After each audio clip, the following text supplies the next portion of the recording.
my video weblog. These videos are a behind-the-scenes look at what really goes on inside my current residential remodeling and new construction projects. This is part 6 of the new workshop construction series.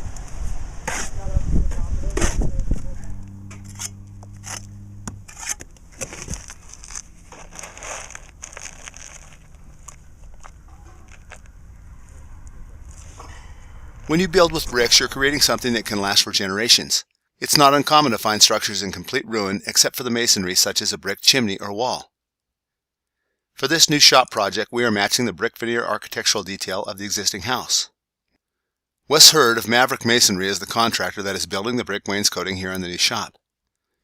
Laying brick is an art, and in this program we are fortunate to be looking over the shoulder of a true artisan.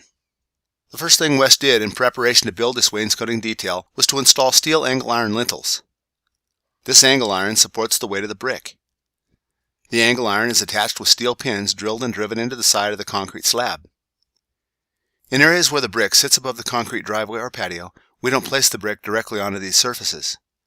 Even though these exterior slabs have been pinned to the foundation and will never move, it's standard practice to keep the wainscoting independent of these slabs with the steel angle iron. The lintels in these areas are attached with lag screws into the wall plates. The pattern that this brick will be laid in is called a running bond. This veneer wall will be topped with a soldier course. This soldier course is a row of bricks laid on edge and sloped for drainage. Here on the existing house, brick and siding come in contact, which is not the best situation. On the shop, this finishing detail fits under the flashing we had installed earlier. The material we are using is Robinson brick. Wes was very careful to match the type of brick on the existing house. After the steel lintels were in and the brick and other necessary materials were on site, Wes started the process by establishing the leads. Leads are essentially partially finished corners. Plumb, level, and square are the operative words here. Accurate work at this early stage sets the tone for the rest of the wall. It is late fall here in Montana, and we are getting our first storms. It is critical that the mortar not be allowed to freeze. Montana tradesmen do what it takes to get the job done, and if that means working under a heated tent, so be it. Thankfully, this is not the norm. With the leads in, Wes will work to the center and fill in between. This brick veneer wall will require a 1-inch ventilation cavity between the framed wall and the brick wall. 15-pound felt covers the framed wall, and galvanized corrugated wall ties spaced at 16 inches on center will bridge the gap and anchor the brick. This would be about 1 corrugated wall tie for every 2 square feet of wall space to be brick veneered. The ties are nailed to the wall at the framing. The ties are then bent down to be sandwiched between courses. The corrugations are what lock the tie into the mortar for a secure connection.